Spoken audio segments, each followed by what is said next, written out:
Well, I'm chopping out the dovetails on a drawer front here, and I've got it in a cradle, which is a cutout from when I was making the practice maple drawer fronts. And I've got the grooves here from using the roller marking knives, the Lee Valley ones. And so that allows me to put the chisel right in the groove, so I don't have to look real close for a line. And I've got one of my favorite dovetail chisels here. It's just relatively small, and it's just a matter of chopping out the waste and the chisel has to be small enough to be able to turn it from left to right as I work down through the material. And you see, I don't chop it off straight so that it can fit through the opening at the top here.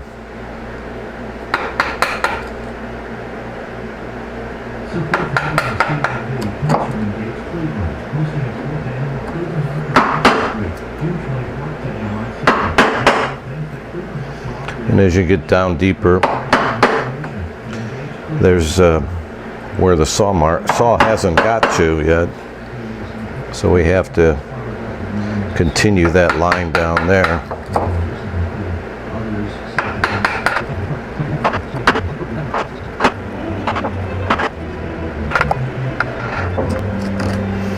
The cherry is figured so it's got twisty grain, so it doesn't go straight out very well.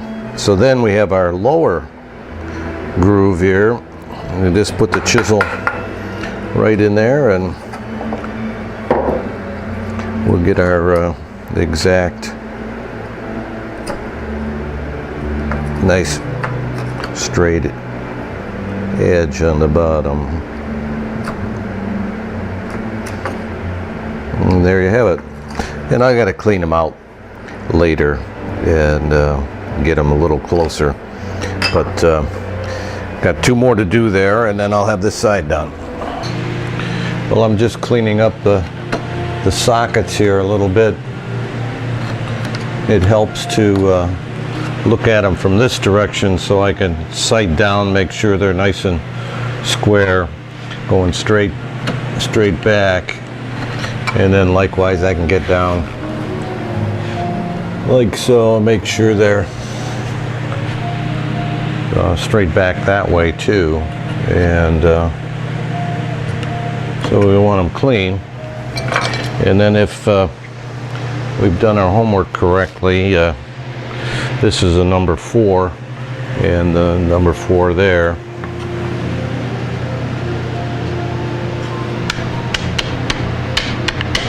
And I don't pound directly on the pine because it's so soft.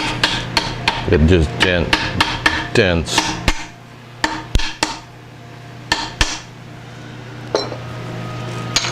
There you have it.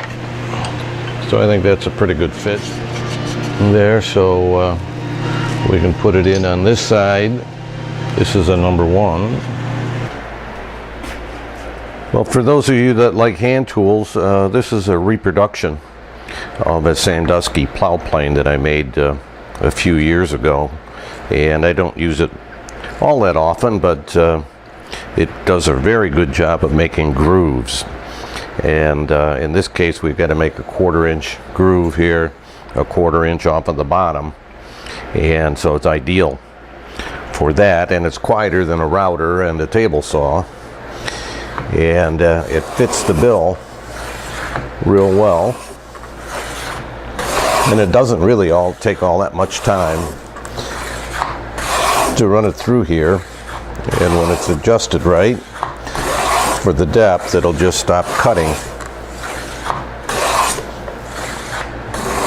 which is about halfway through the 3/8 of an inch sides.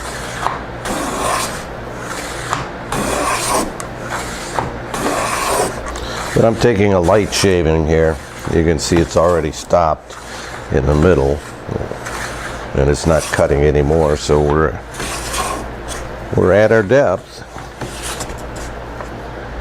And that's all there is to it. So I'll just go through the sides here, and then we'll cut the bottoms to the correct size after we get the grooves in. I'm cutting out the back of the drawer fronts now prior to putting the slot for the drawer bottoms in.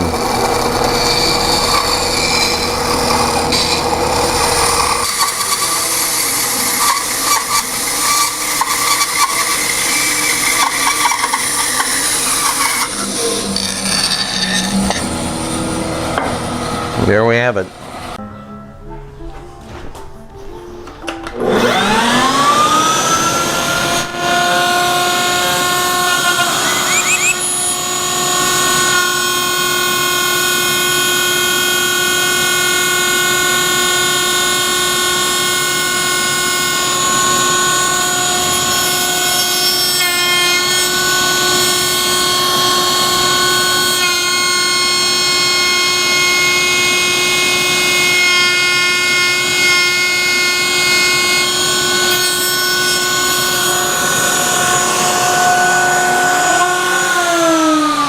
Well, I've got the 1/2-inch pine here that I had glued up for the drawer bottoms, all squared up here, and the fence is set at 7 3/4 inches, which is what I need for the drawer bottoms. This way it's a little over 16 inches, I think, which is more than I need, but it's better to have more than less.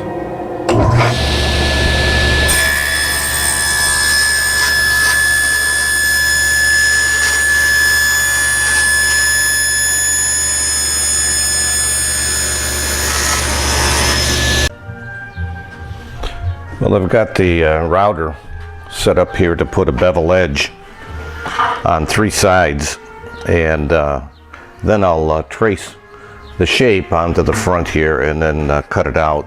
I'll have to bevel it again.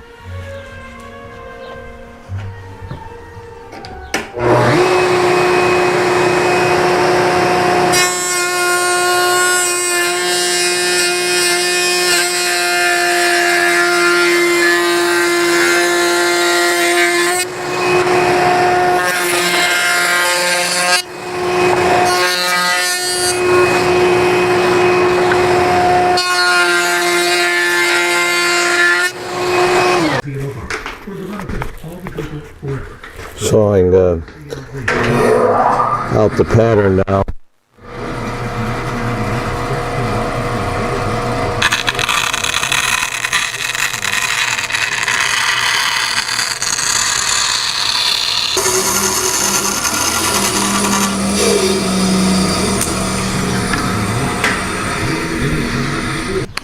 So this is the assembled drawer for the bottom that we had just cut out, and I ran it back through the router again and finished off the bevel there. So if everything's good here, it should fit in. And there we have it. So it's a good fit and a bit long as usual, which is okay. All we need is to mark off where the end is and cut them off later. So on to the next one.